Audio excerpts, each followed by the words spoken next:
The October 10th, 2017 meeting of the Monroe County Legislature will now come to order. Will the clerk please call the roll? Coffer? Here. Mr. Ansello? Here. Mr. Baroth? Here. Ms. Boyce? Here. Mr. Brew? Here. Mrs. Brown? Here. Dr. Carbone? Here.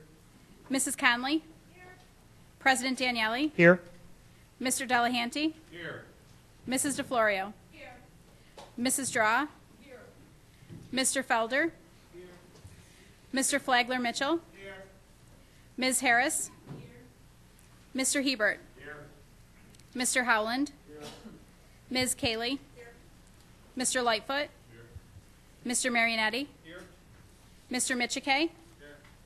Mr. Morelli? Here. Mr. Moyo? Here. Mr. Rocco? Here.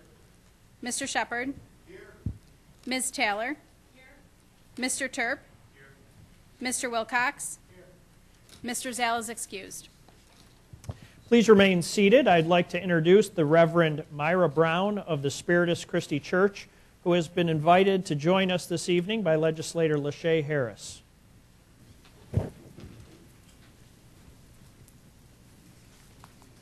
Just invite you to bow your heads with me. Dear loving God, one who is most holy, still our hearts tonight. We invite you to join us, God, and bless this legislative meeting. Grant each legislator your wisdom, your guidance, as they create policy and make decisions that give life to the vulnerable and those on the margins while providing for those in the center within our community. Help us, God, to remember that we are your servants, called to ensure justice, equity, and access for all those in need of service throughout this county. Fill our hearts, God, with your joy for such a task as this, as we listen for your voice and follow your lead. God, we thank you for selecting each one for this sacred work. We thank you for trusting each one, for calling each one, for filling each one with your spirit and your courage to answer the call to legislate and lead after your own heart. For God, this is your city, this is your county, this is your world, and we ask these things in your precious name. Amen.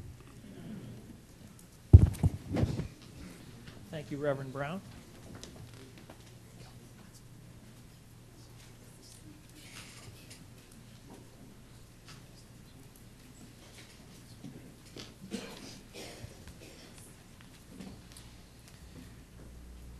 If everyone would please stand, as Legislator Cynthia Cayley will now lead us in the Pledge of Allegiance. Legislator Cayley.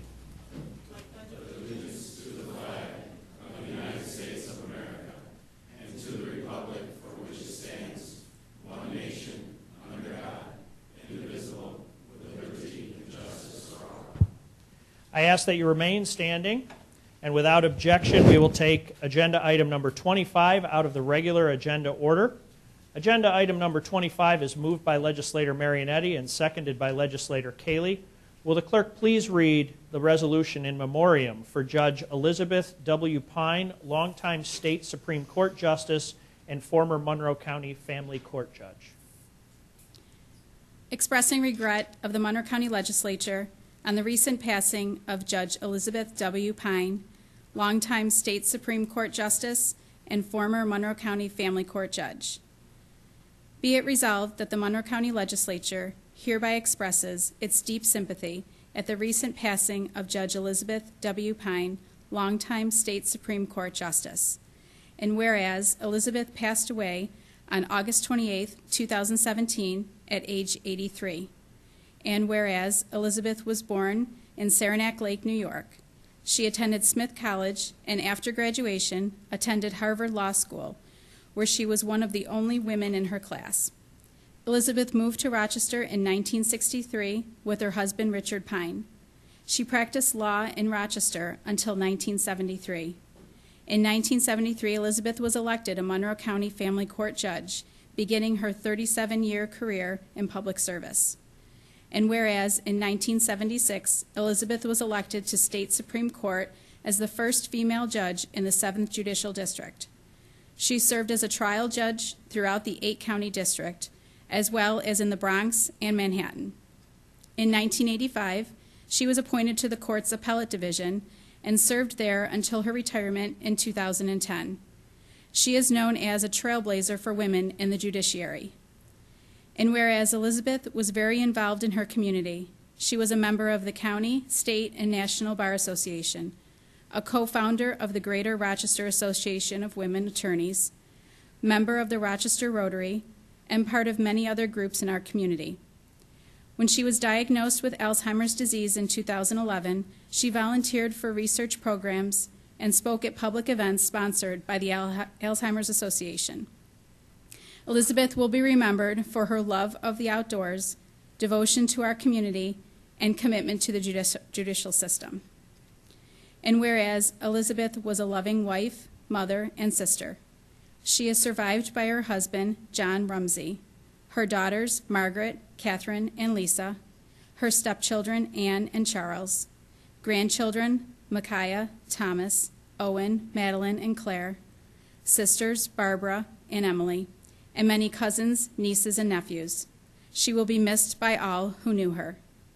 Be it further resolved that the Clerk of the Legislature is hereby requested to forward a copy of this resolution to the bereaved family. This resolution was adopted unanimously with each legislator rising in his or her place for a moment of silence.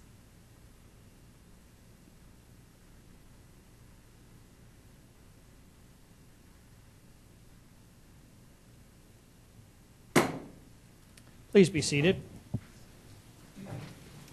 Legislators, your copy of the Journal of Day 10, September 12, 2017, is available on your tablet, and without exception, this journal will stand approved as submitted. There is a hearing loop in place tonight to assist those who are hearing impaired. Anyone requiring assistance should inquire in the clerk's office. If you have a cellular phone, pager, or other electronic devices in your possession, I would request that you make it inaudible for the duration of the meeting. Thank you for your cooperation. Legislators, the referrals submitted to the legislature for the next committee cycle are available on your tablet as well as online for the public. This evening, before we get started, I'd like to introduce and welcome some special guests that have joined us tonight. We have two town supervisors with us, Ron Nesbitt from the town of Webster. I see Ron back there. And John Moffitt from the town of Mendon. We also have former Monroe County Legislature President Dale Rath here this evening. I believe he's here, unless he's hiding. Oh, there he is. Welcome. And from the city of Rochester, Charles Benincasa and Christopher Wagner. Thank you to all of you for joining us this evening. At this time, I'd like to welcome our county executive, Cheryl Donalfo, who will be presenting this evening on Monroe County's Shared Services Plan to the Monroe County Legislature.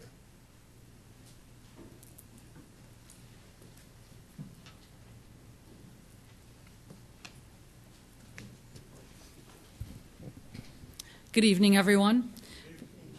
Thank you. Well, first let me thank President Anthony Daniele for allowing me tonight to make this presentation. Thank you as well to my partners in government who sit in this body for the role you play in serving the County of Monroe. I always appreciate your partnership and support, and so does our community. I'd like to take a moment to recognize the members of Monroe County's Shared Services Panel who are in attendance tonight. And I would ask that they please stand so we can acknowledge your great work and the fact that you are here tonight to support the plan.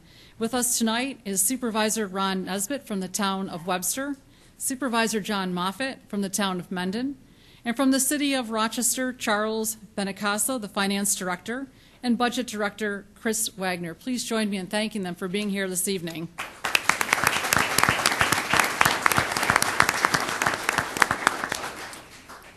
Tonight is the culmination of months-long effort to draft, develop, and approve a new shared services plan for Monroe County. Well, I say new shared service plan, it's really not new because working together to best serve taxpayers is certainly nothing new or novel here in our community. We've been sharing services and working effectively and efficiently for our residents and taxpayers for decades. In fact, it has been said that Monroe County is home to more intermunicipal shared service agreements than any other community in the state of New York. That is a lasting accomplishment that we should all be proud of. Yet, I believe, and I know you do too, that government can always do more and can always do better. The governor proposed and the legislature passed in the 2017-2018 New York State budget a new state program called the County-Wide Shared Services Initiative. It required the chief elected official of each county in New York to establish a shared services panel, work with that panel to develop a new shared services plan, and thereafter have the opportunity to receive state matching funds for eligible savings that the plan produced. As the county executive and chief elected official for the county of Monroe, I was charged with convening our shared services plan. We were fortunate to have the incredible partnership and support of every town and village in the county of Monroe throughout this process, including the city of Rochester. I mentioned before that while Monroe County has a long-standing history of intermunicipal cooperation and collaboration to best serve local taxpayers, we certainly didn't rest on our laurels. Our shared services panel took our work quite seriously. After 3 workshops with the panel, we held 3 public hearings to allow for public input on the plan. The first was held right here in this chamber on August 24th. The second was held at Greece Town Hall on August 31st. And the third and final hearing was held at the Parrington Town Hall on September 7th. We also transmitted a copy of the draft plan to this body for review, and I am grateful that members of both sides of the aisle of this chamber, this honorable body, signed a letter of support of the plan. We included your letter of support in the final Monroe County Shared Services Plan packet that was submitted and transmitted to the state of New York. On Wednesday, September 13th, the Monroe County Shared Services Panel met for a final time to review and approve a final shared services plan. I'm proud to say that that plan was approved unanimously that day by our panel. That is something that the panel and the residents of Monroe County should be proud of, as not every county across the state received full participation in the plan, and they certainly didn't receive full unanimous support of it. What an accomplishment we had right here in the county of Monroe. Finally, in accordance with state law, Monroe County's official shared services plan was transmitted to the state on Friday, September 15th. We received confirmation from the state that our submission was received and that our plan complied with the requirements of the initiative. So you may ask, what's in the plan? There's an old saying that in order to know where you're going, it's important to know where you've been. One of the great opportunities that presented itself in this process was the ability to document all of the existing shared services already in place in Monroe County. Believe it or not, sharing of services here dates back to the 1890s. That's right, to the 1890s, when Monroe County assumed civil service functions for its towns, villages, and school districts. In the final shared services plan, we identify over 60 shared services that are already on the books in Monroe County. That's incredible. Even more incredible, combined, these existing shared services save local property taxpayers more than $33 million each year.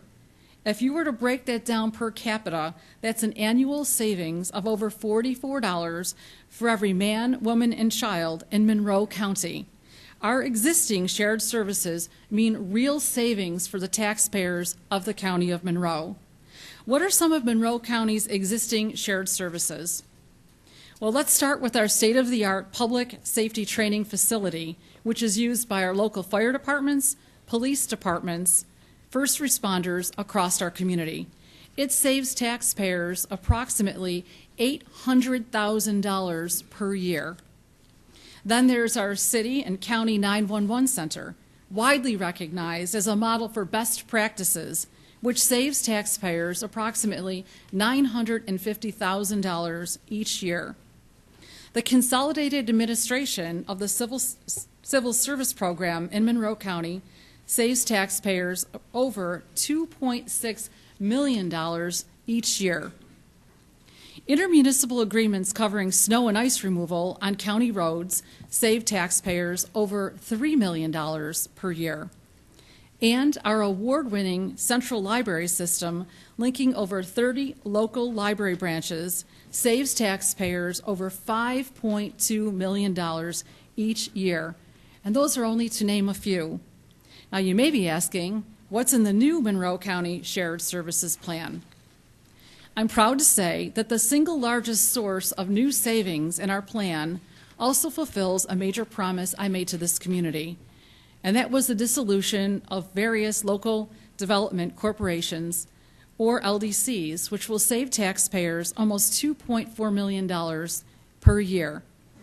We believe that the dissolution of these LDCs will save Monroe County taxpayers over $20 million. Ending the LDCs was the right thing to do, both for county government and for local taxpayers. Another source of savings in the plan is a new medical insurance consortium that will be entered into by several towns and villages here in the county of Monroe. By pooling employee health care costs, the new consortium will save local taxpayers over $1.3 million per year. Other highlights include shared IT assistance, group purchasing, data storage and disaster recovery, and code enforcement, just to name a few. I want to take an opportunity to thank our towns and villages for their diligence in developing these opportunities, both large and small. Combined new shared services in the plan will save local taxpayers approximately $7.2 million each year. It's important to note that the state purpose of the countywide Shared Services Initiative was to identify new ways to achieve savings for property taxpayers. As evidenced by our existing shared services, that is the goal that Monroe County has been pursuing and achieving for more than a century. We do thank New York State for joining our cause, but if Albany's goal is to deliver real savings for taxpayers, I humbly offer a solution to the state: cut mandated spending. In 2017, mandated spending ate up more than 85% of our county budget. We are in the process of finalizing our 2018 county budget for submission to this honorable body soon, and we expect that number to remain the same this year. Mandated spending will continue to challenge local governments and taxpayers moving forward. Sadly, the cost of just one new mandated program this year alone, the Raise the Age initiative, could wipe out the total savings we identified through our shared services plan 3 times over. I welcome every legislator, every local official, every citizen in this chamber to join my fight for real mandate reform in Albany. Nothing would deliver more sustainable savings to our taxpayers than mandated reform. In closing, I thank all of the members of the Monroe County Shared Services Panel for their diligent work throughout this process. By prioritizing good government, we put property taxpayers first. I thank you for your contributions, and I certainly look forward to working with you for our residents and the taxpayers of the County of Monroe. For any members of the public who would like to review the plan, we have extra copies here this evening, and it's also posted online at monroecounty.gov. I thank everyone for the opportunity to be here and share the plan with you, and I thank you for your continued partnership. Thank you.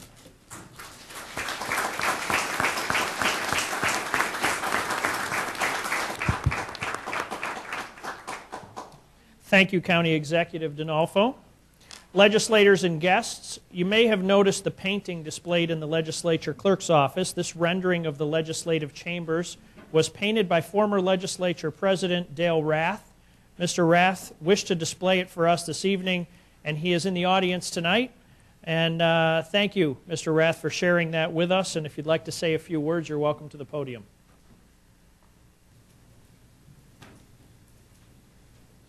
Thank you, Mr. President and legislators, for allowing me wanted to give you a few words.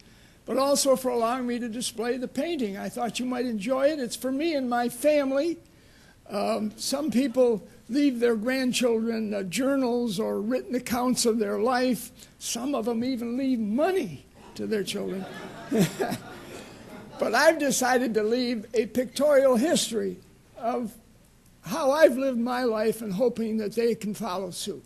And so to be able to share that with you is a big pleasure tonight, and I hope that I've used enough license to capture the warm aura I used to feel in these chambers as I was a part of representative democracy. I can tell you that in my day, and I was here in the 70s, I was here in the 90s, in my day we were appropriating millions of dollars for pure waters, to clean up Lake Ontario and our waters. When I was a kid growing up in Hamlin, I didn't want to swim in that lake. It was foul and filthy. Today, after being a part of this legislature and being a part of cleaning up those waters, my grandchildren now come into our place on Lake Ontario and now call it their favorite place in the whole world. I had a part of that. You are doing just as many important things as I did back then, but I have an account of that. I have a firsthand experience of what that work meant. So keep up that good work. Be very proud of what you're doing. It's very important. And I thank you for my warm reception. And I hope you'll enjoy the painting. Take a look at it on the way out. It's a special place in my life, and I think this room is a special place in each of your legislators' life. Thanks very much. Thank you.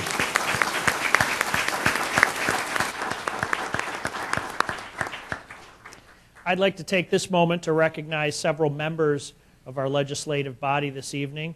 We have two legislators that were married recently.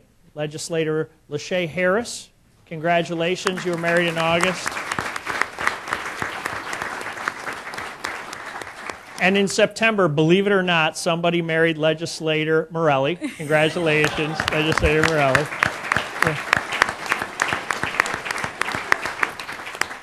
And we also have Legislator Boyce, who became the proud grandmother of baby Harper. Congratulations, Legislator Boyce. And a fine example of a community server, Legislator Flagler Mitchell retired last month from the Rochester City Fire Department after 20 years of serving our community. Thank you, Legislator.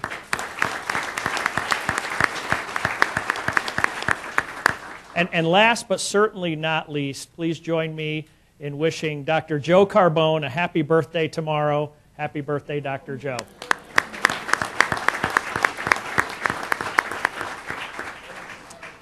And with that, this evening we have several proclamations scheduled. Madam Clerk.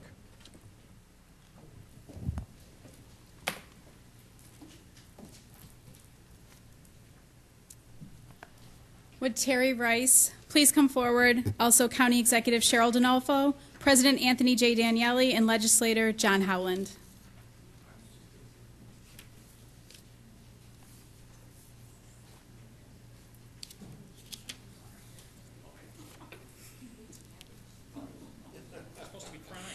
We are.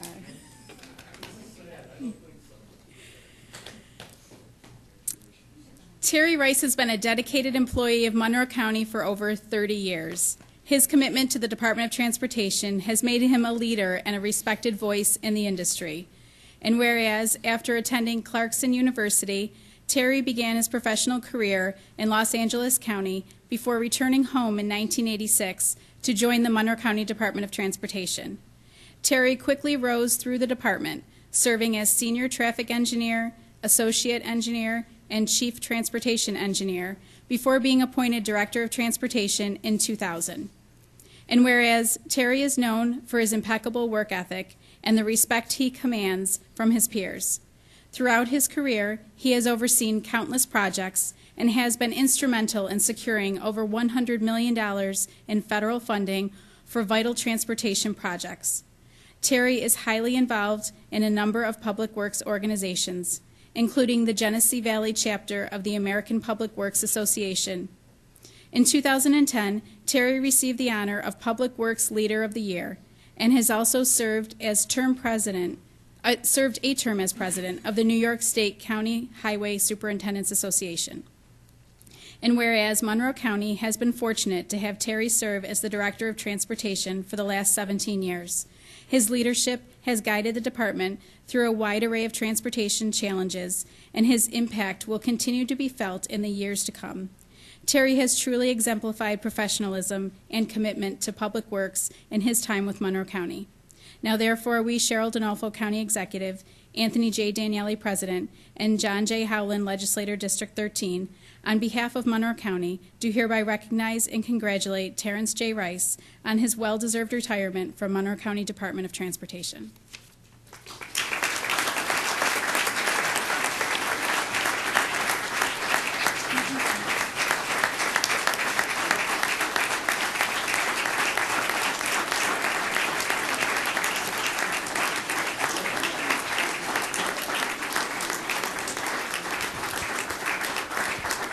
Thank you.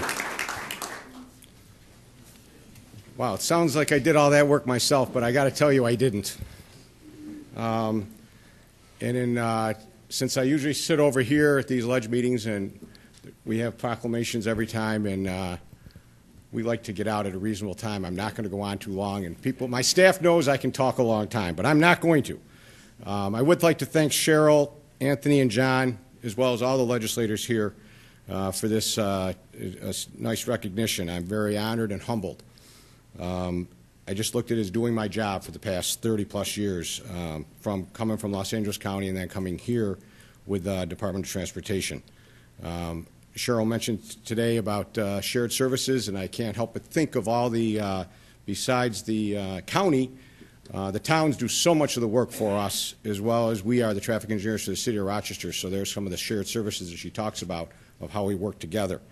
Some of the money you heard me talk about that we go out and fight for, whether it's from the state or from the federal government, for infrastructure, it's very important because there's not enough money to go around for what we need, whether it's roads, bridges, sewer, water, parks, airport. They all have to be maintained, and they help keep businesses here as well as keep people here and wanting to come here.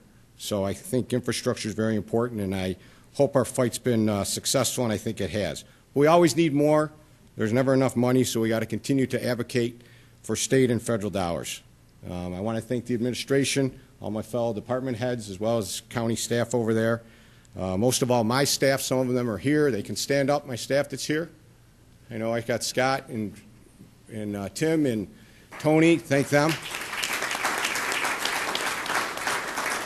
They're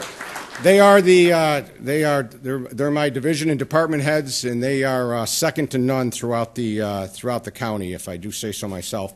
But most of all, I want to thank my wife who's here, Joanne. If you could stand up, I appreciate. I couldn't have done any of this without you. Thank you very much.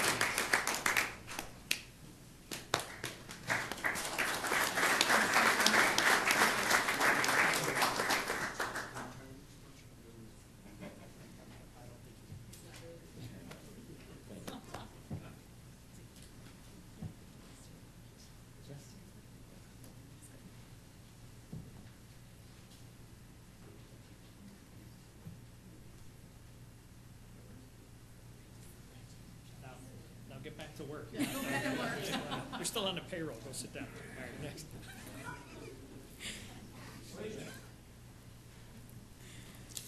Would representatives from the Master Gardeners of the Horticulture Program please come forward? Also, President Anthony J. Daniele and Legislator Steve Brew.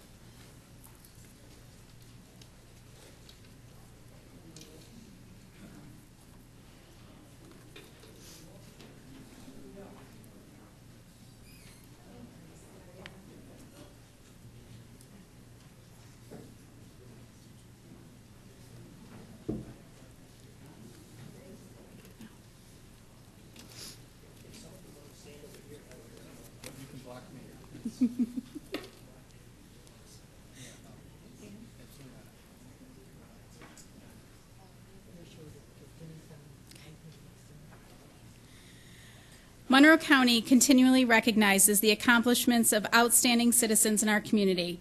Groups of individuals who endeavor to build and grow important organizations are the bedrock of this community. And whereas Blocks in Bloom is a city beautification program of the Master Gardeners of the Horticulture Program at Cornell Cooperative Extension.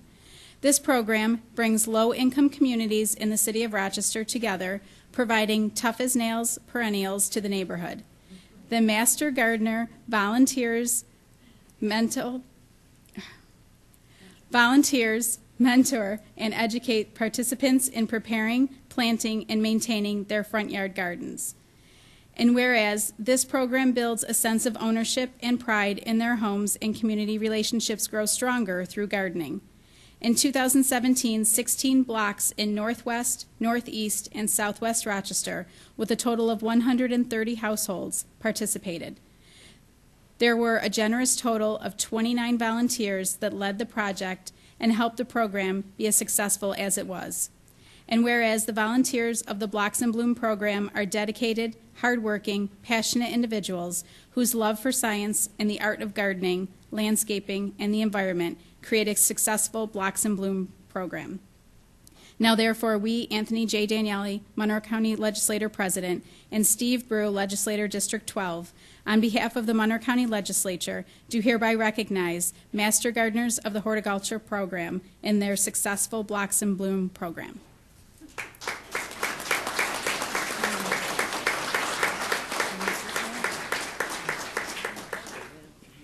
I'm Walt Nelson, horticulturist for Cornell Cooperative Extension staff, and I want to express my appreciation and support that the legislature has given Cooperative Extension to be able to work with the horticulture businesses of the county as well as volunteers in the Master Gardener program in community beautification. And I want to turn that over to Kathy Lewis, who has been the most instrumental volunteer in getting this Blocks in Bloom program where it is today.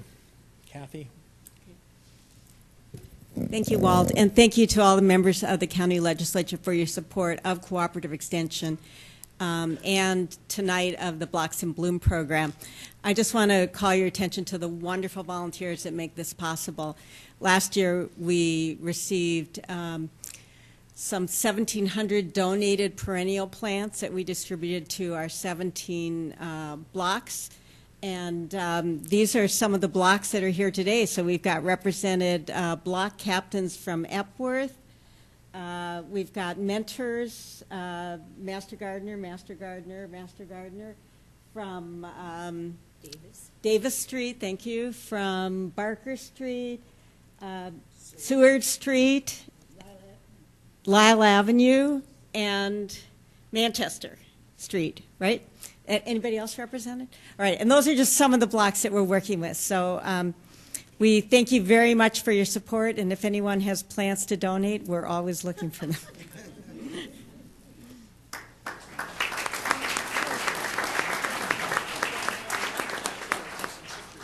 Thank you.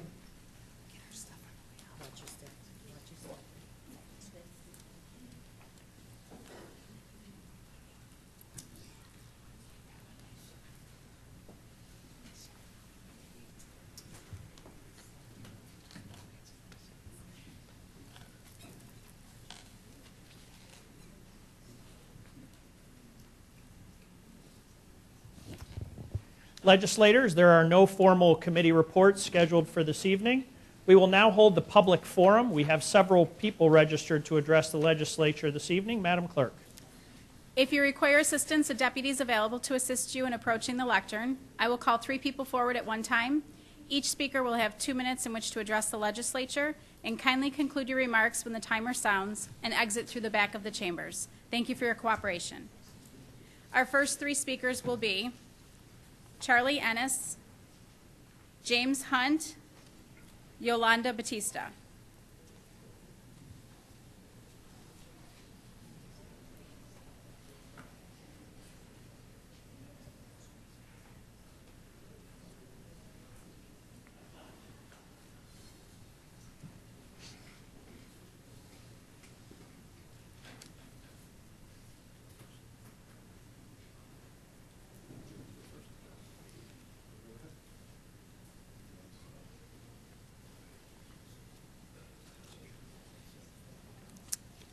Hello.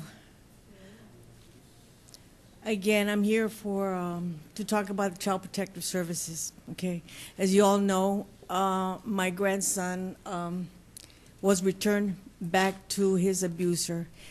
What I wanted to say is that okay, that I've gone to court. I've been for 3 years fighting this, trying to get him away from them, and I can't because I don't have an attorney. It was like going into a ring with Oscar de la Hoya in there. They beat me. They beat me good, but I stood up. I'm going to the, I've appealed, and I've done all the work, so I'm going to go to the appellate court. I haven't got a clue, but I'll get through it.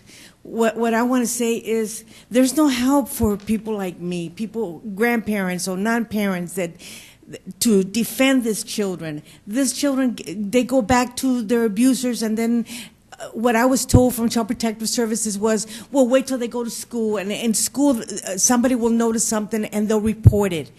And I said, I have a video of this. Oh, we don't want to see it. We've already unfounded it, so we can't see it. Well, I've got a tape. Nothing. Wait till they go to school. In the school, the teacher, I'm sure, will notice something, and they'll report it. So I'm thinking, so in the meantime, they get abused over and over and over again. Why can't us who are relatives, grandparents, brothers, sisters, aunts, why can't we get some kind of guidance? I walked around all over Rochester with a stroller, just looking around, who can I ask to help me help my grandson? There was nothing. This little boy was raped twice. He was burned. Nobody would listen to me. So please, while you all are thinking of what to do with extra money, please think about something for us. It'll save you money in the long run. Thank you.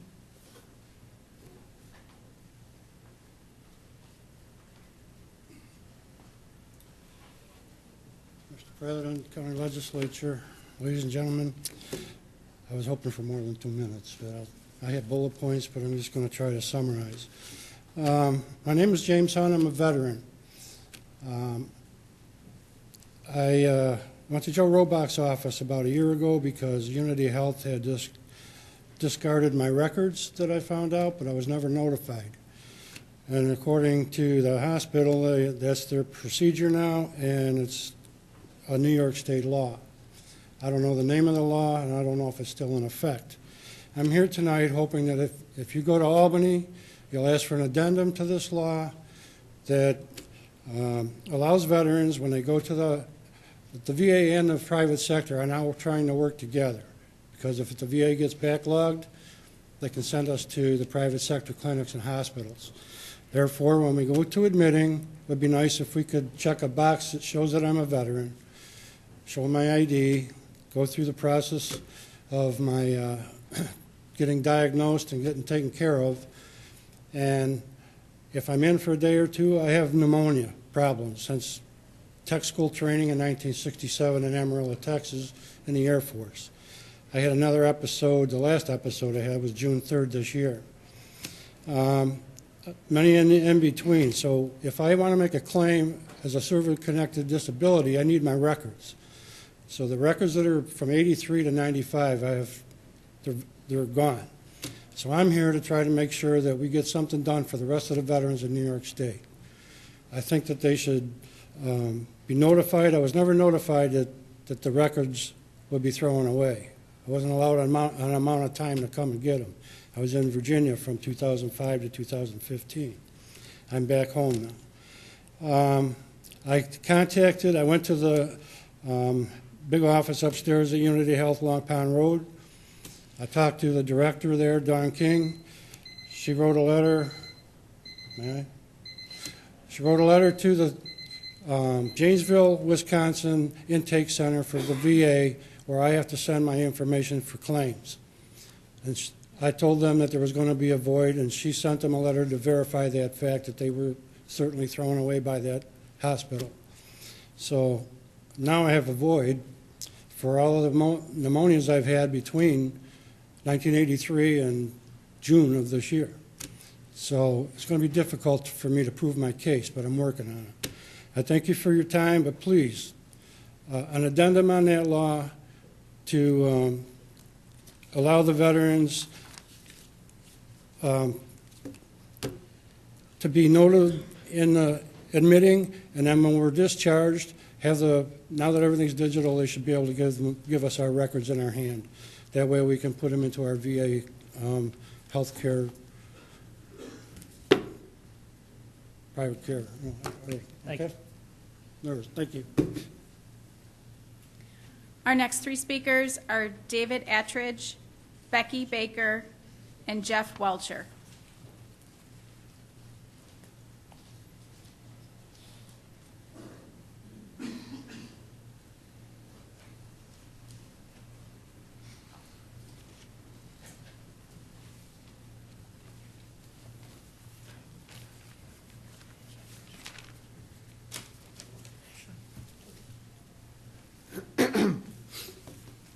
Hello, everybody. My name is Jeff Welcher. I'm here in support of more money, more personnel for local CPS.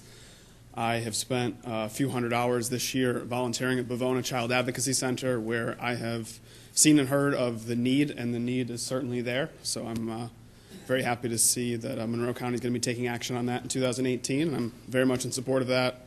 There's good guys and there's bad guys, and right now the good guys, there's not enough of them, and they are underpaid. Thank you.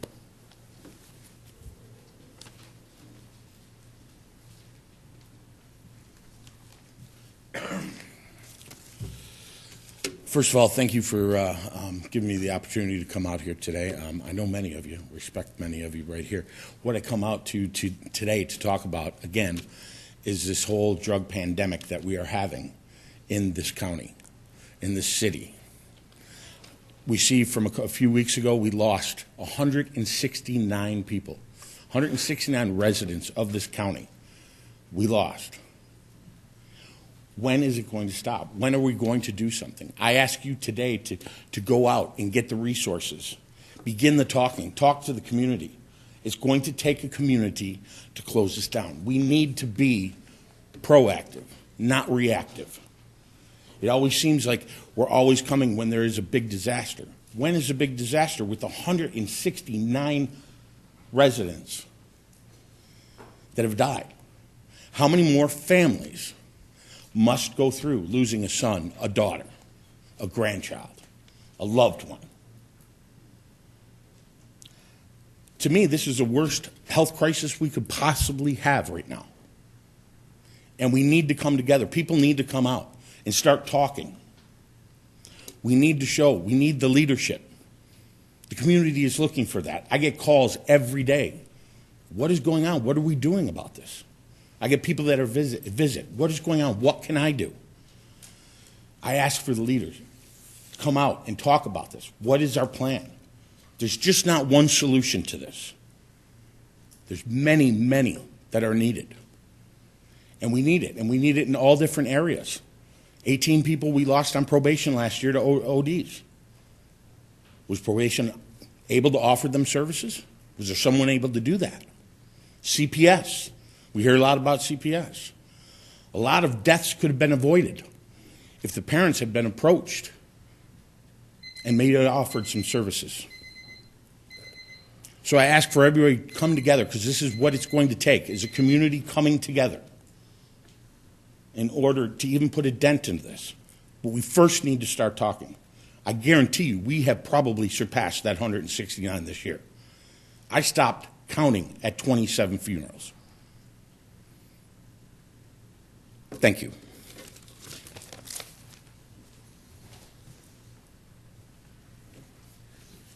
Thank you for having me. My name is Becky Baker, and I'm Scott Baker's mom. And I'm here to represent all the moms, the dads, the brothers, the sisters, the parents that are struggling with addiction or have lost someone to addiction. And I'd like to ask you right now, please, if addiction has touched your life in any way, can I see a show of hands? I'm asking all of you. Thank you for your honesty. Monroe County, we are losing our kids. Please, look at the names on the flyers that I gave you. We need detox beds. I have personally got 40 people into detox in the last 3 months, and do you know where they went? 1 bed was available in Monroe County. The rest went to Loyola. And I have to say this, then they have to come back to Monroe County. Okay, that's great. Then they have to wait 2 weeks to get a bed. We are losing our children. I don't understand what you folks don't see. Can we open up the communication, please? I appreciate every one of you. I'm upset. I'm hurt. I run a grief group. My heart breaks. Every day I'm getting phone calls for people reaching out to me. I volunteer my time. I do this every day, trying to save someone's child, someone's life. Please, you guys, there are some bills that really don't make a whole lot of sense to me. I read through them. They're trying to do away with emergency room detoxing. We need beds. In order to save lives, an addict needs to be treated when he's ready to be treated. Guess how long the wait is? Sometimes a week. Call back every day for 2 weeks, for 3 weeks. An addict's mind doesn't think that way. So you know what? We have volunteers like me that are reaching out to help them. I'm asking you all, please, think about it, talk about it. Let's get it out on the table. We're losing people's lives. We're losing voters' lives. We're losing a generation. And I thank you for giving me this time to speak to you.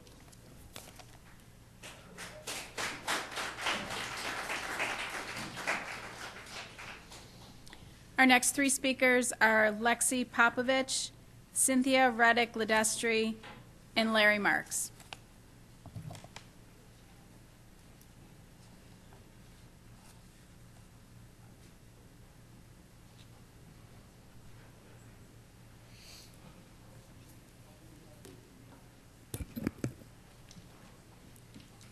Good evening. I will be talking about Tobacco 21. From a social justice standpoint, raising the sale age of tobacco from 18 to 21 has been shown to limit youth access to tobacco products and reduce the health disparities seen in the minority and low-income neighborhoods where the proliferation of tobacco retailers is more substantial. Health equity is not a new issue in Monroe County. To understand the discourse of how prevalent tobacco use is in our county, it is necessary to acknowledge the population-specific difference in the presence of disease, health outcomes, and access to health care. Tobacco marketing disproportionately affects demographic groups such as youth, racial and ethnic minorities, and those of low income and education, only exacerbating the health disparities in those neighborhoods. Data collected in 2015 revealed that Rochester ranks 4th for its childhood poverty rate. Half of all children in the city of Rochester live in poverty, with almost 25% of those in poverty children using tobacco products. There's an estimated 624 tobacco retailers in Monroe County. At least 498 of those reside in the city of Rochester. When adjusting for population size, that's 2.25 times more tobacco retailers in the city than in the suburbs. Currently, the smoking rate for the county is 14.5%, and the city smoking rate is 21.8%. There are 55 school buildings in Monroe County that are within 1,000 feet of 1 or more tobacco retailers. Right now, 1 out of 4 Monroe County youth under 18 use some form of tobacco products. 285 Monroe County youth this year alone will become new daily smokers. And because 96% of all adult smokers start before the age of 21, a Tobacco 21 policy will help prevent youth, and especially minority and low SES youth, from accessing these deadly products. Therefore, helping to lower health disparities in these communities that experience the highest cancer rates, highest poverty rates, highest smoking rates, highest youth asthma rates, lowest educational attainment, and lowest life expectancy. Tobacco 21 policies reduce tobacco product accessibility and initiation in vulnerable youth populations and prevent the next generation of adolescent smokers. Thank you.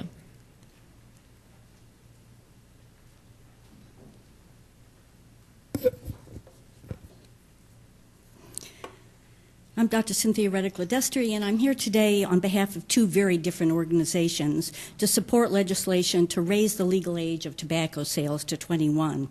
As physician chair of our Million Hearts Committee, a community coalition committed to reducing heart attacks and strokes, our support of this legislation is a no-brainer. Delaying the age of initiation of tobacco reduces smoking rates by preventing lifetimes of addiction, since 96% of smokers start by age 21. Like the 21 drinking age, raising the tobacco sales age to 21 saves lives.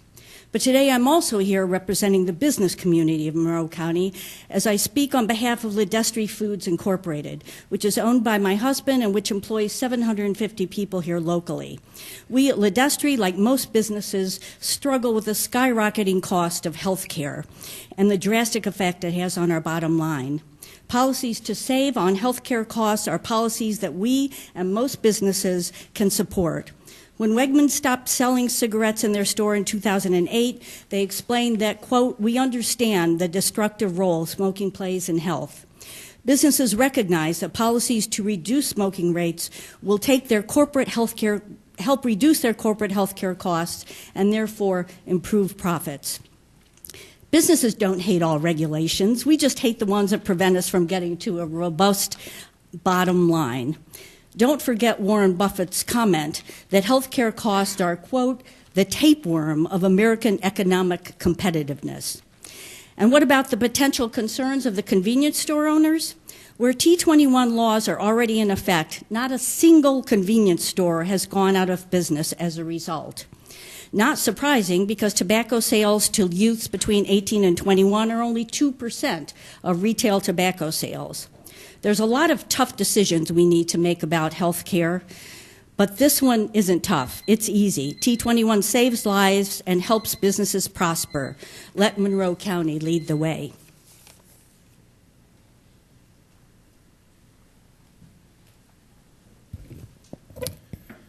Good evening. I'm Larry Marks, CEO of the Children's Agenda. And normally I come here, my challenge is trying to figure out how to say what needs to be said before the beeper goes off. And today I've got 2 words, and I'm trying to figure out how to stretch it to fill 2 minutes. And that really is just thank you. Thank you. The work, the county executive's proposal for an 8-point plan around CPS, adding 30 positions, increasing the compensation schedule is going to make a huge difference in children's lives. And it's a rare moment of celebration in a world of hurt. This is something we can all be proud of and feel really good about. And on behalf of the Children's Agenda, our 3,000 online activists, 75 congregations who are involved in an annual Children's Sabbath, we have nothing but applause and thanks. We believe that this action will mean that there will be more weddings to celebrate in this chamber. There will be more retirements to celebrate in this chamber. There will be more life events to celebrate in this chamber, thanks to child safety being taken care of. All the evidence points to a ratio of 12 to 1 is important. That gives the caseworkers more time in heavily nuanced, very tricky situations. No one's perfect, but that's going to make a big difference. And thank you, thank you, thank you. Our last 3 speakers are Bridget Hurley, Virginia Denninger, and John Gear.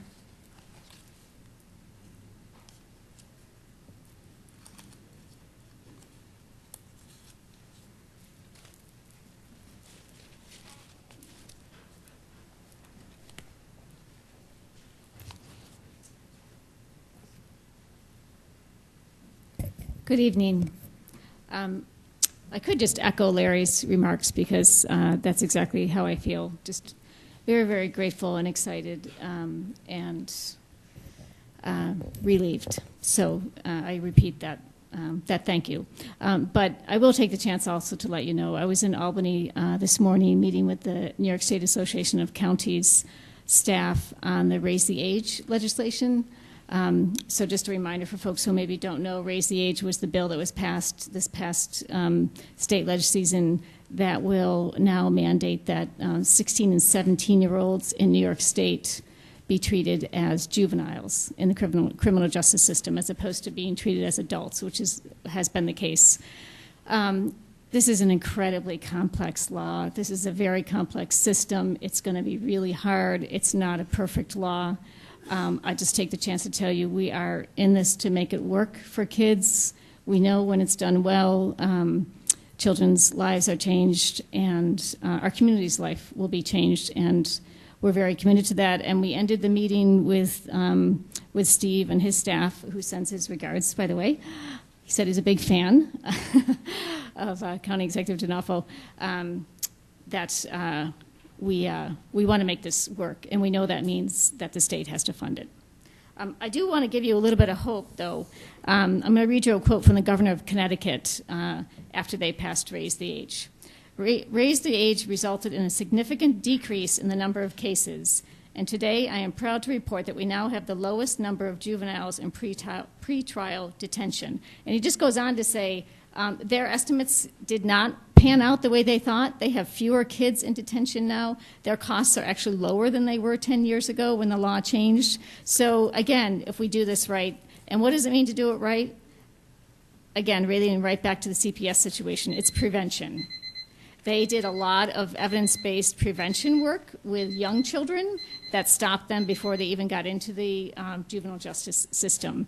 So obviously we're going to be advocating for that, and we'll continue to advocate for that here in Monroe County for little kids with evidence-based home visiting programs and other parent support programs that will help families stay out of the child welfare system completely. Thanks.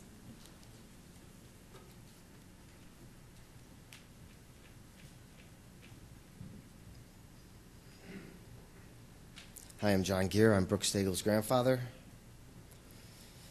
County Executive D'Onofrio's plan, while arguably long overdue, is a good start. It has a lot of worthy components, especially the local hotline and the promise to hire an additional 30 caseworkers. What's critical now is that the plan be executed properly and in a time frame and manner that meets the magnitude of the problem. In other words, I hope this plan is implemented with the sense of urgency the issue deserves.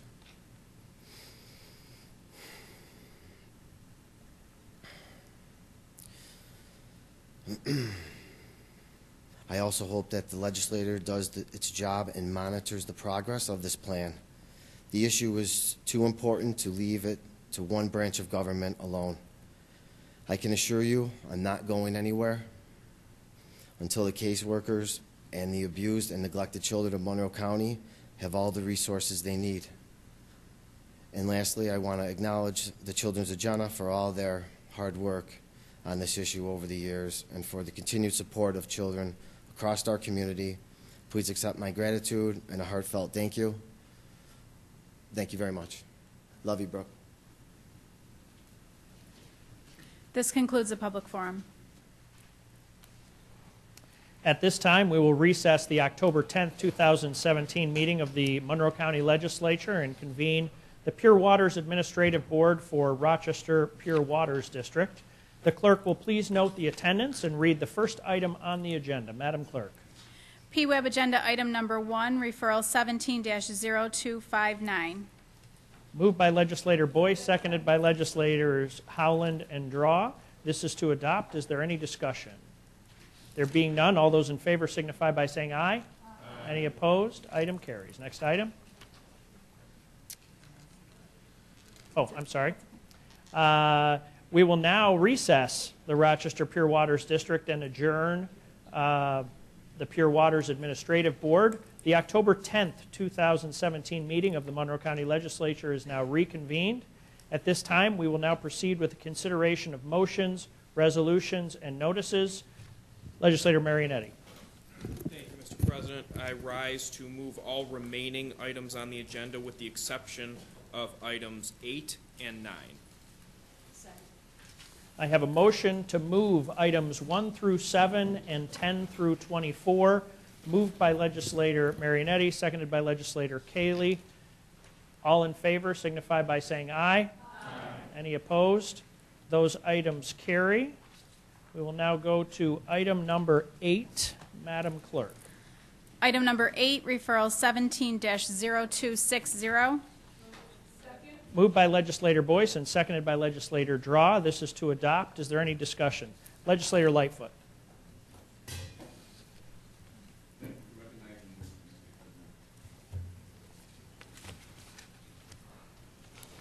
Mr. President, I do have some questions regarding this referral, and so through you, Mr. President, to the administration, I know at the 12th hour that they have been reaching out to our caucus to answer some questions, Mr. President, and to my colleagues here regarding this amendment to the capital improvement program, more specifically the city place across the street, along with the purchase of some additional properties that's listed here in this referral, Mr. President. However, I'm still myself have an issue with the current legislation because I have not seen any documents. Mr. President, and to my colleagues, serving 2 governments, 2 mayors, 2 executives, close to 10 years, I have never seen where I've been asked to spend $12.4 million without some kind of study in front of me, without any paperwork. And so I'm hard pressed. And I see here that in committee it was questioned that someone asked for a utilization study of the city place. Is available for review, but in fact is currently in draft form, which means that we haven't gotten it. So my question, Mr. President, to the administration is there a consultant that is going to provide some type of study to us that's been hired by the County of Monroe?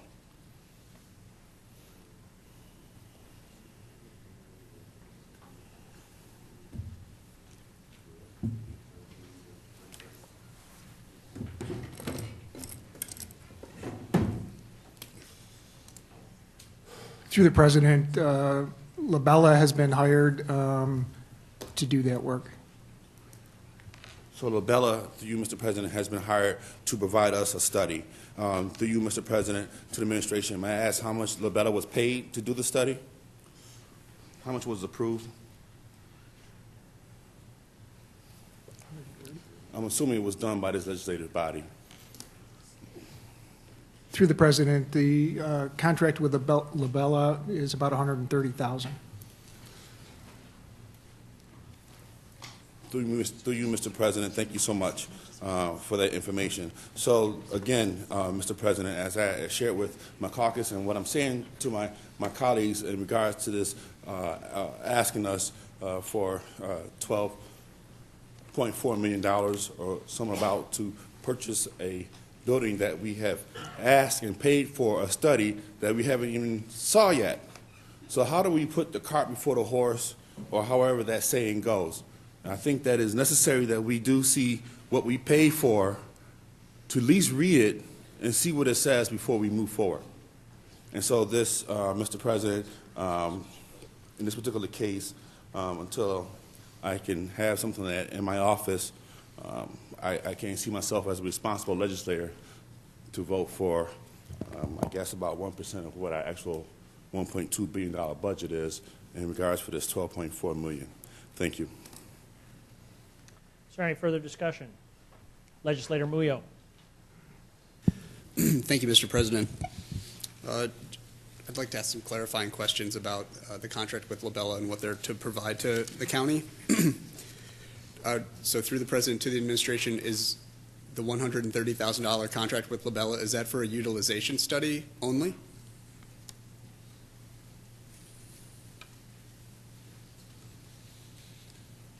Through the chair, Labella was retained to provide a space utilization study as referenced in the question.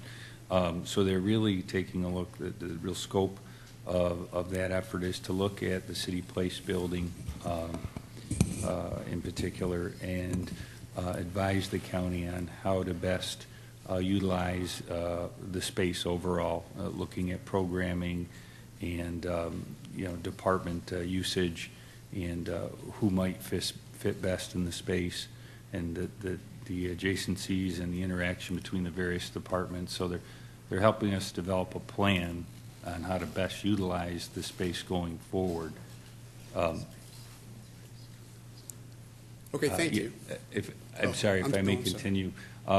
In addition, they were also retained to look at other county buildings, which we have not focused on to date, but that spatialization effort is fairly global in the number of buildings that we could potentially look at in terms of, utilizing better efficiencies, et cetera, relocation of departments, et cetera.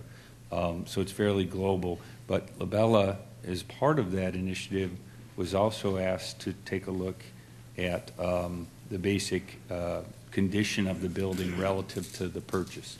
So I think it's clear to draw a distinction between the two, the larger, more conceptual spatialization effort as opposed to the more recent evaluation of the general engineering condition of the building, not unlike an engineering inspection you might get before you purchased a home. So they're also taking a look at that on a little bit more, I guess, more deliberate, narrower scope relative to the condition of the building. Okay, thank you. So you anticipated my next question. So if I'm parsing your words correctly, you use the present tense that they are taking a look at the building. So through the president to the administration, is this review complete at this point?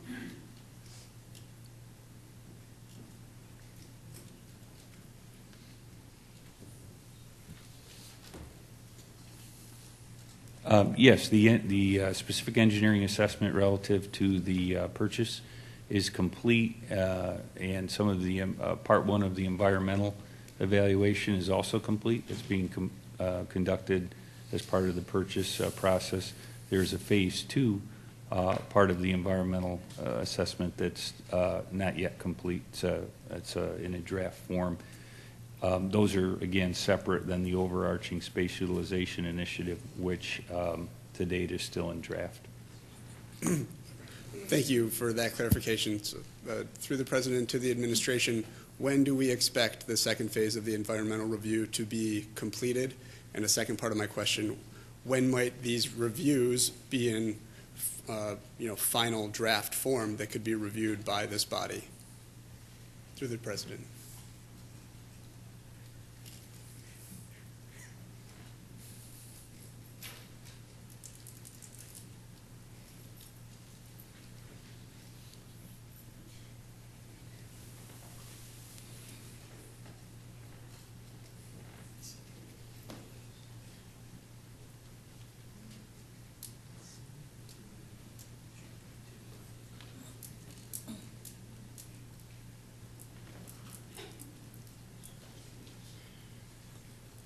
Just answer the question.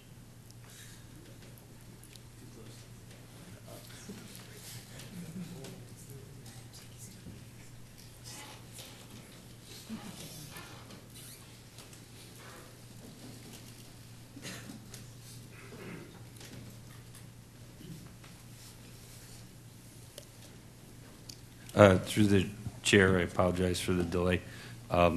So the engineering evaluation, as I indicated, is essentially completed, and the part one environmental is completed. The part two environmental will be completed in the next, I wouldn't say any more than 2 weeks. So they will be complete. As far as the spatialization study, we do not currently have a planned completion date that's subject to follow-on discussions that have not yet occurred. Okay, thank you. Through the president to the administration, if I may ask, what is the rush in bringing this to this body without a full report that's viewable by the legislators in spending $12.4 million on reviews that are not complete, and if they are complete, are not available for our review? Can you give me an indication as to why this might be necessary to be done today through the president?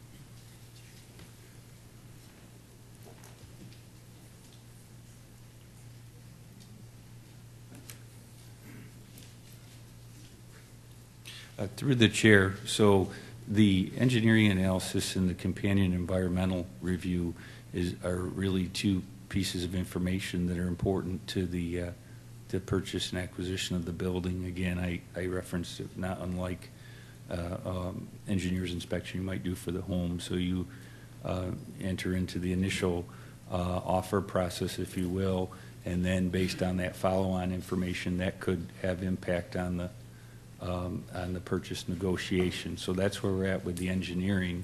I want to clarify, the space utilization study isn't really necessary, if you will, to assess whether we should purchase the building or not. That really is a tool and information that will be utilized to help direct us on how we use the space in the future. So I think it's important that we clarify that there's a more immediate evaluation with some specific discrete recommendations that we want to contemplate as part of the procurement process. And then separately, there's a follow-on study that's going to kind of tell us how to potentially renovate and use that space. So I don't think I just want to clarify, we don't need to wait for the space utilization report because it's not going to recommend whether we buy the building or not. It's simply going to tell us how to utilize the space upon, after we do procure the building. I thank you for explaining that. Through the President to the administration, I'll repeat my question about the environmental second phase and the environmental first phase that hasn't been reviewed by this body and isn't publicly available, isn't even available to us, the people who are responsible for funding this project. So through the President to the administration, I guess I'm just asking, when might that environmental review be available? And secondly, why are we pushing this today without that information available to this body?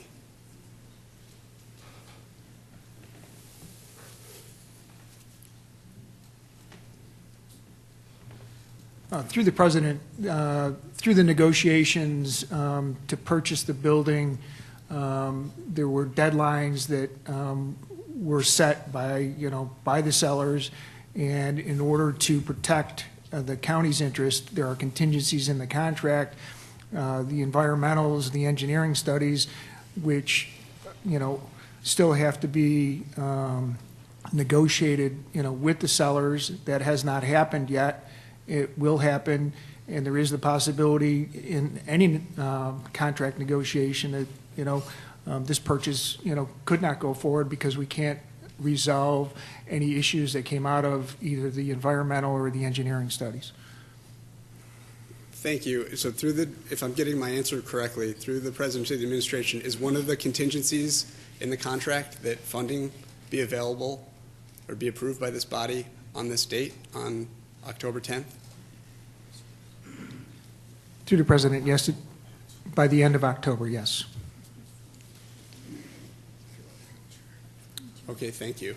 I guess I'll just make a quick statement, if I may, that I can't imagine any person in this room making a personal decision of this magnitude without viewing the documents that are supposedly going to be available in the future. And so I will be voting no on this matter because I can't in good conscience without, as Legislator Lightfoot said, a single document in front of me besides a referral make a proper decision on this. So I'm voting no. Legislator Broth. Thank you, Mr. President. Through you to the administration, I have a few questions. All right. It was mentioned recently that LaBella's been contracted for about $120,000 to do this work on the space utilization study. Is that $120,000 part of the $12.4 million for this purchase, or is something separate? Through the President.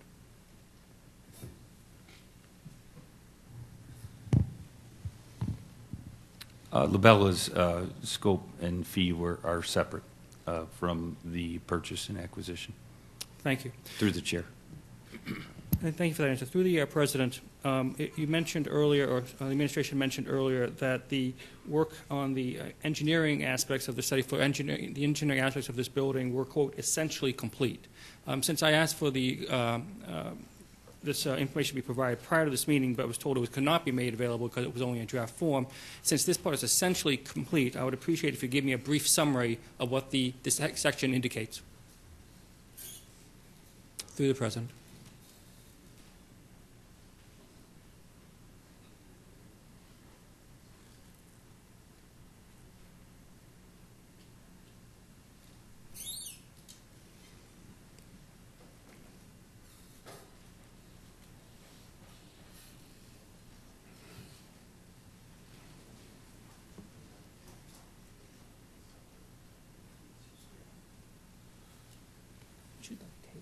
Through the chair, the document that was requested in the prior committee meeting was the space utilization study specifically, and that is in fact in draft form and is not currently available.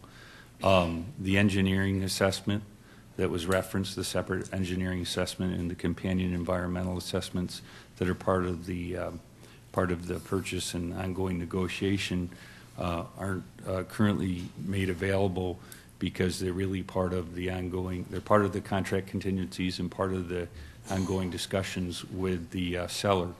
And so the concern in making those public is that they're part of an ongoing negotiation. So the answer to that question through the President is no?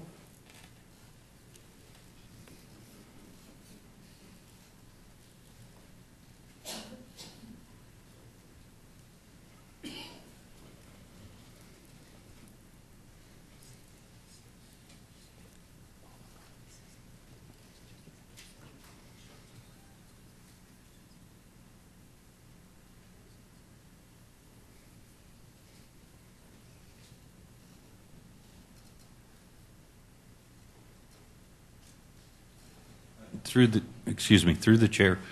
So the short answer is no, those documents are not currently available because they're a contract contingency as part of the current negotiation. But I do want to clarify that while this engineering assessment is being done as part of this procurement initiative, we have resided in the building approximately 20 years.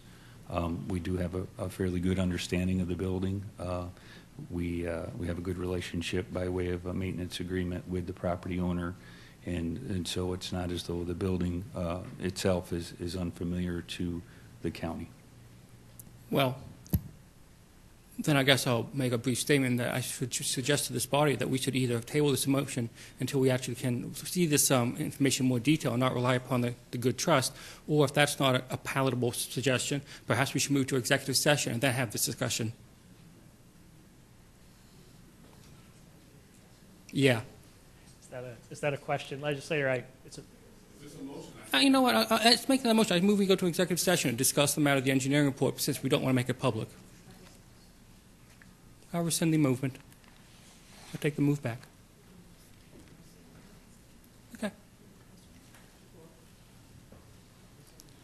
I withdraw the motion. Thank you. That was easy, Legislator Brown. Sandy has some questions. Legislator Cayley. Thank you, Mr. President.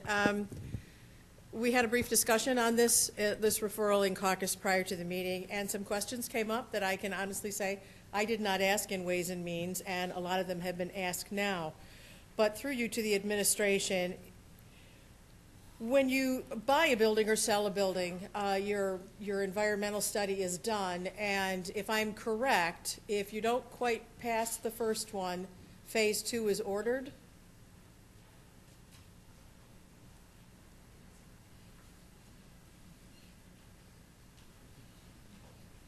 Through the chair, to the point of the question, if the phase 1 assessment reveals anything of interest or concern, then it's at discretion. You can move on into the more specific phase 2. And so, obviously, in this case, the phase 1 did disclose some information, and so therefore we're taking a closer look as part of the phase 2 process.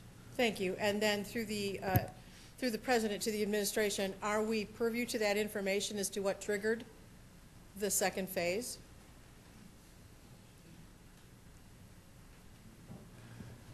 Through the President, Phase 1s are typically a history of the use of, any particular piece of property and the varied use of the building over its life triggered the recommendation to do the Phase 2. One of the uses was by the Navy during, I believe it was World War II. Thank you. And then through the President to the administration, would part of the renovations of the building be asbestos abatement?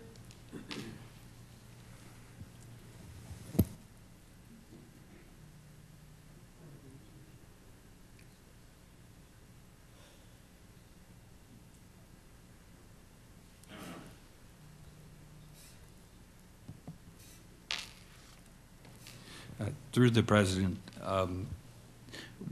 as we develop a more detailed plan, recommendations and plans for renovations of the space, we would certainly address as a matter of due course any necessary hazardous material abatement. Asbestos was referenced specifically. That could include lead paint and potential PCBs and kind of various hazardous materials common to building renovations. Thank you. And then through the President to the administration, we have no idea as to what the state of abatement, lost the phrase I was looking for there, but the seriousness of the abatement needed?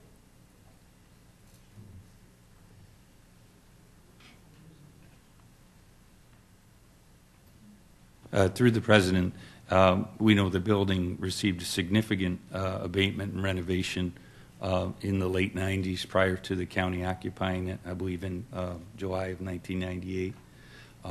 As far as there is no current abatement going on, and the need for future abatement in the areas of concern are some of the pieces of information that are being provided to us by way of the previously referenced engineering assessment. Thank you. And then through the President, which we're not privy to prior to the vote.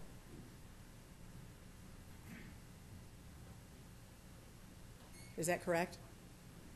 Sorry, I didn't make it a question. Through the President, yes, that's correct. The concern is that it's a contract contingency and then therefore as part of the negotiation and therefore not being offered at this time. All right, thank you. And then through the President to the administration, in any of the utilization studies, has it been decided for or against the maintaining of the downtown DMV in the building? Through the President, no, there has been no decision on the DMV. Thank you. And then through the President, has there been a discussion?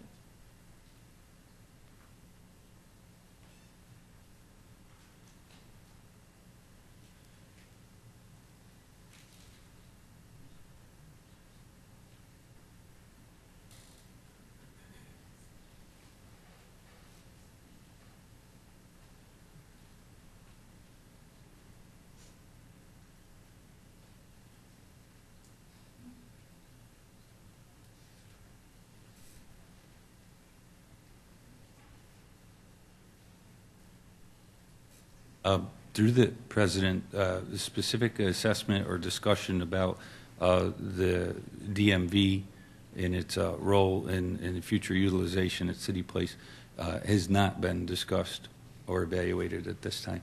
Thank you. And I think I'll know what the answer will be on this one, but I'm going to ask it anyways. Through the President to the administration, if all things were perfect in the world and this were approved this evening, when would you expect that completion, if you were to purchase the building, might happen?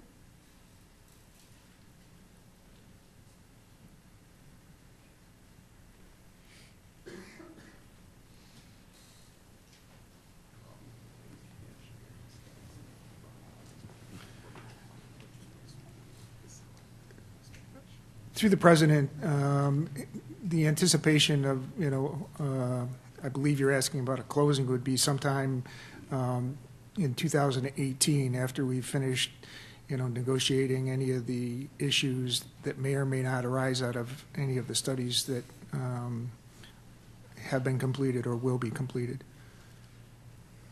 All right, thank you. And then once closing would happen, through the president to the administration, when might renovations begin? Well, through the president, it would then be prudent to, try and determine what the best utilization of the space would be, for the varying departments that are there or might be moved there. So that's difficult to say. All right, thank you. And then respectfully, Mr. President, I would ask that you grant us a 5-minute recess to discuss this in chambers, in our chamber. I'll grant you a 5-minute recess. Thank So you. we'll reconvene at 7:35.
John?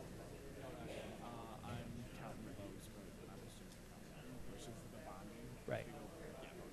So the majority can take the first one. Yeah, but Second one. for number 9 for the bonding, if it goes Right. party lines, But number 8 passes with a majority.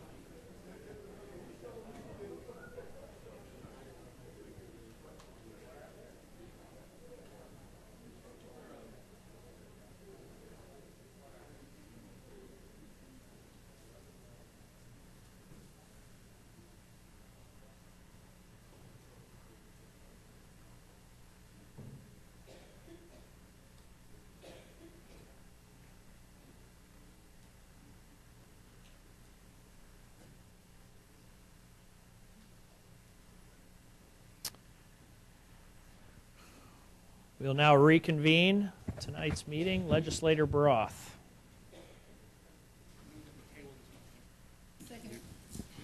I have a motion to table by Legislator Broth, seconded by Legislator Harris. Roll call vote, please.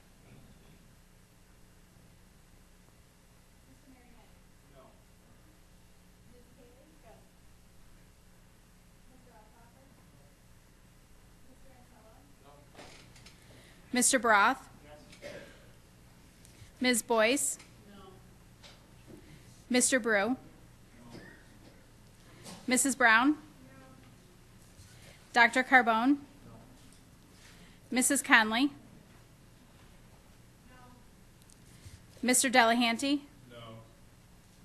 Mrs. DeFlorio?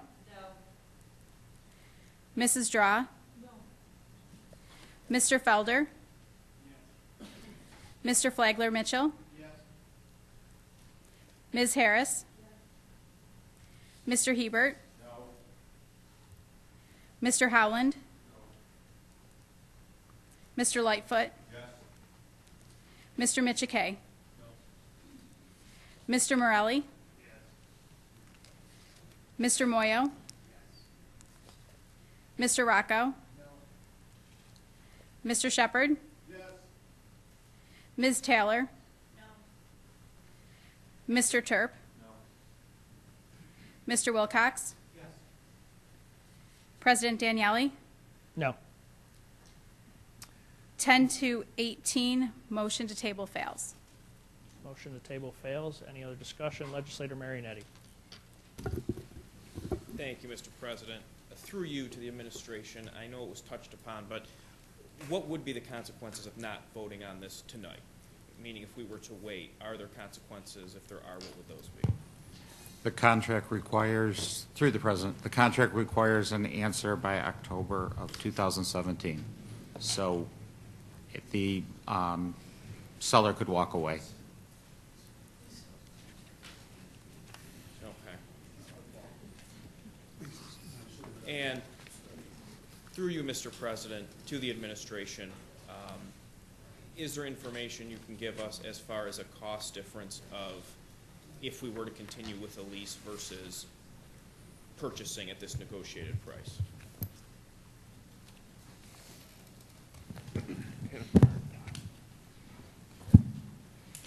Mr. President, under the current terms of the lease, which expires in February of 2018, between rent on the building, rent on the associated parking lot, our building management agreement, and the property taxes assessed on the building, we spend just over $2.7 million a year to occupy that building.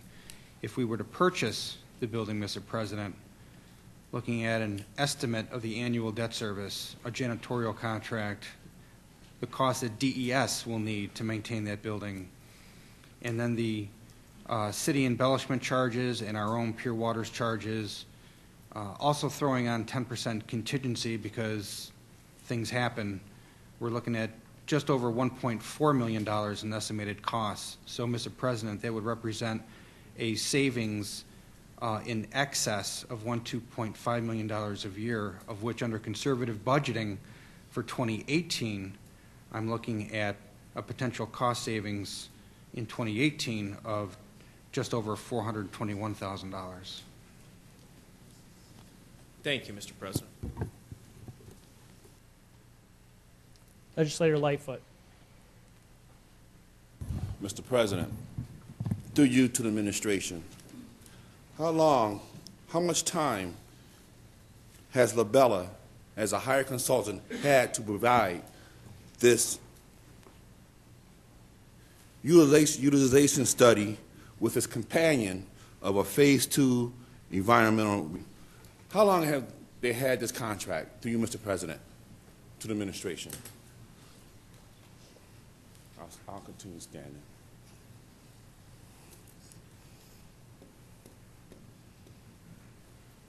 To the President, those are two different issues. This contract was entered into with all its contingencies in July of this year. The space utilization study was before that, and it'll take me a second to find that for you.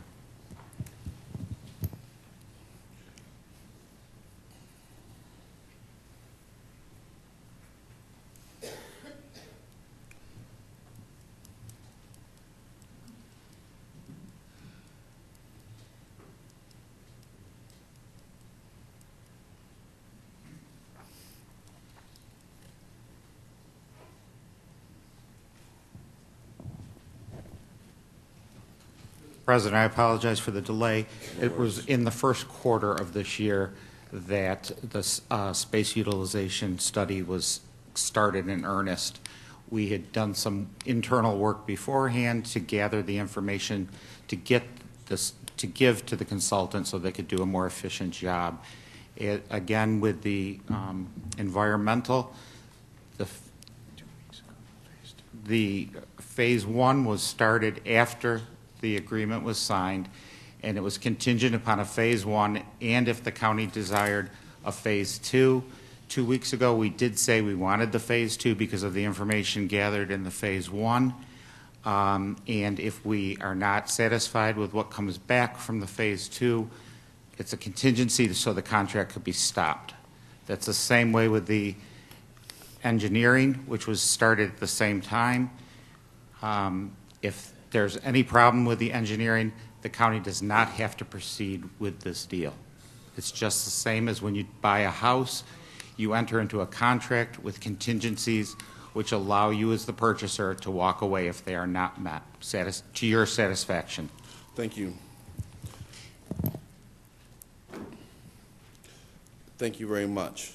If I recollect, through you, Mr. President, to the administration, and I thank you so much for your sincere and direct answering of this question. I guess I may just go into explaining my vote, but for the second time. But through you, Mr. President, to the administration, is this purchasing of the city place and the properties thereof, was this discussed from your recollection last year, during last year's budget time? I mean, was this a discussion that we went into on purchasing this property? I mean, before, in the last quarter of 2016? Through you, Mr. President, to the administration, if they recollect. Through you, Mr. President, it was in the last quarter in the budget cycle that the discussion came up about the use of this building, and there were some answers provided by the administration at that time that we were in discussions, and it was discussions only at that time with the owner to potentially buy the building. Those discussions got more serious and became more earnest in the first half of this year, and as we've already answered, that resulted in the contract that was agreed upon and arrived upon this summer. So we were contemplating it, knowing full well that the lease was coming up, and trying to determine whether or not we would stay in the building whatsoever, which is one of the charges that the space utilization was to take a look at, as to whether or not we're going to have to move people and take them somewhere else, and how we would fit them into, or what size space we would need to acquire if that's where we ended up. And it also was a possibility that we could come to an agreement with the building owners. We Right. had determined that it would be far more effective and cost-effective for the taxpayers to purchase the building. As Mr. Franklin has indicated, it amounts to significant savings on an annual basis than leasing, continuing to lease it.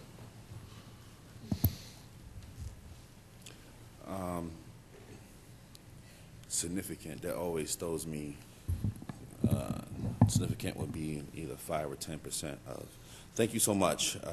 I guess just to again explain my vote, Mr. President, is that unfortunately at this time it looks like we may have not thought that this was a possibility, and at some point in time the administration dragged their feet in getting this ball rolling.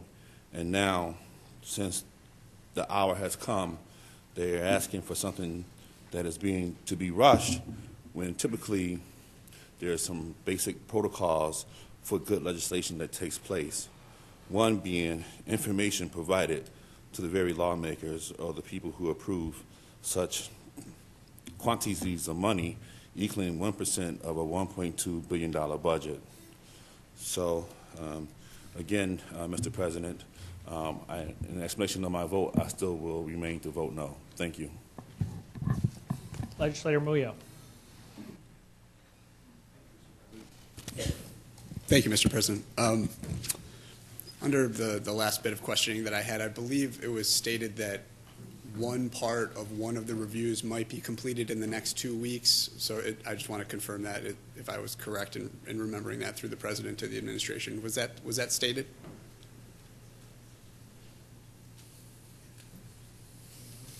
Through the President, we believe the Phase 2 will be finalized in 2 weeks. Thank you. Now, my understanding of the contractual term is that the funding must be done in the month of October of 2017. There are 3 weeks left in the month of October of 2017. Halloween is 3 weeks from today. So my vote would be contingent upon at least reviewing what is hopefully coming out in 2 weeks. If I may allude to something that's possible within this body. So at this point, without further information, I'm still a no. I would put that information out there. There are 3 weeks left. There's a report that could come out in 2 weeks. Maybe we could do something with that. Thank you very much. Legislator Brooks. Through you, Mr. President, to the administration, my question is, with the Phase 2 implementation of the environmental study, if it is found that there are those conditions that would affect the purchase price of the building, would that purchase price be able to be negotiated lower? Through the President, that is in fact true. That if the contingency, if something comes up in the Phase 2 that the county deems would affect the price, we would go back and negotiate with the purchaser.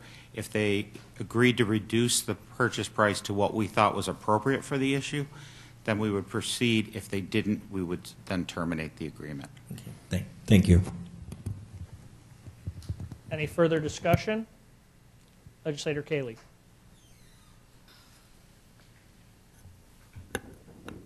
Thank you, Mr. President. I guess I rise to explain my vote. At this point, I'm not supportive. Where at one point I was supportive.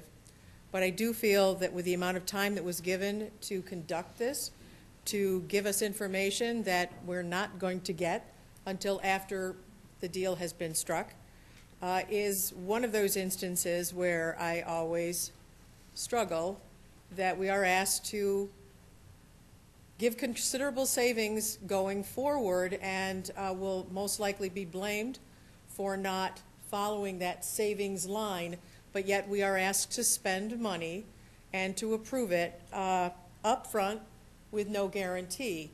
And perhaps I should have not interrupted my colleague when he asked for an executive session. Perhaps that's what we should have done at that point, but I have the feeling that we wouldn't have gotten executive session at that point. So I am not in favor, and And that's troublesome because had we had more information and a little bit more time, I would probably be in favor. However, that's where we are. And that's it. Thank you. Is there any further discussion? Legislator Boyce. President, it's my understanding through the President that the owners of the One City Place have spent about $21 million on the building. Do you know what year that was and to what extent that $21 million was, what was it used for?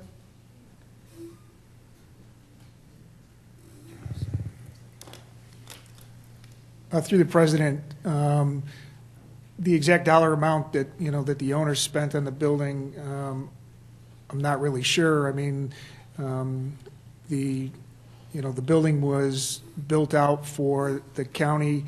We moved in 1998, so the space was renovated for our use and has continued to be maintained over those 20 years per the terms of the lease.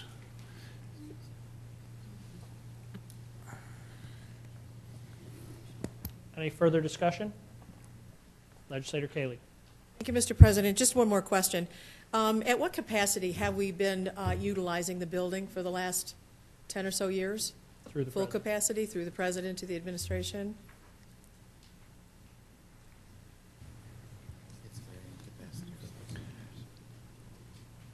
Through the President, it's been varying capacities based on, department size, which is, fluctuated, over the term of the lease. Thank you. Through the President, have we utilized it to 50% capacity? Through the President, if I had to, enter into a guess, I would say that, for the majority of the term of the lease, it's probably been above 90%.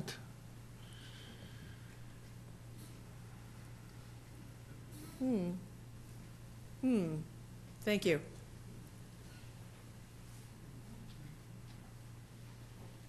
Is there any further discussion? There being none, we'll move to a roll call vote. Mr. Marinetti? Yes. Ms. Cayley?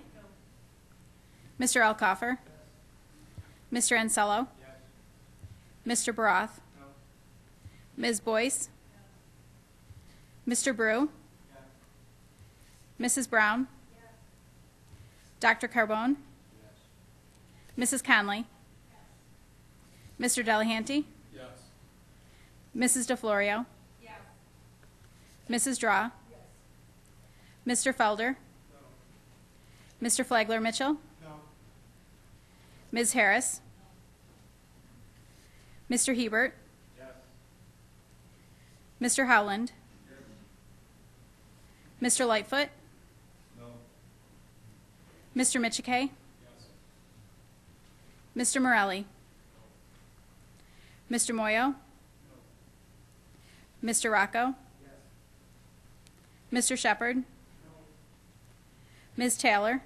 Yes. Mr. Terp? Yes. Mr. Wilcox? No.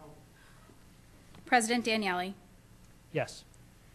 18 to 10, resolution passes. Item number 9. Madam Clerk. Item number 9, referral 17-0260BR. Moved by Legislator Boyce, seconded by Legislator Draw. Is there any discussion? There being no discussion, we'll move to a roll call vote, please. Mr. Marinetti? Yes. Ms. Cayley? No. Mr. Alcoffer? Yes. Mr. Ansello? Yes. Mr. Baroth? No. Ms. Boyce? Yes. Mr. Brew? Yes. Mrs. Brown? Yes. Dr. Carbone? Yes. Mrs. Conley? Yes. Mr. Delahanty? Yes. Mrs. DeFlorio? Yes. Mrs. Draw? Yes. Mr. Felder? No. Mr. Flagler Mitchell? No. Ms. Harris? Mr. Hebert? Mr. Howland? Mr. Lightfoot? Mr. Michike? Mr. Morelli? Mr. Moyo? Mr. Rocco? Mr. Shepard? Ms. Taylor? Mr. Terp? Mr. Wilcox? President Daniele? No. 17 to 11, bond resolution fails. On that note, there being no unfinished business, Legislator Marionetti. Thank you, Mr. President. We stand adjourned until 6 p.m. Tuesday, November 14th, 2017.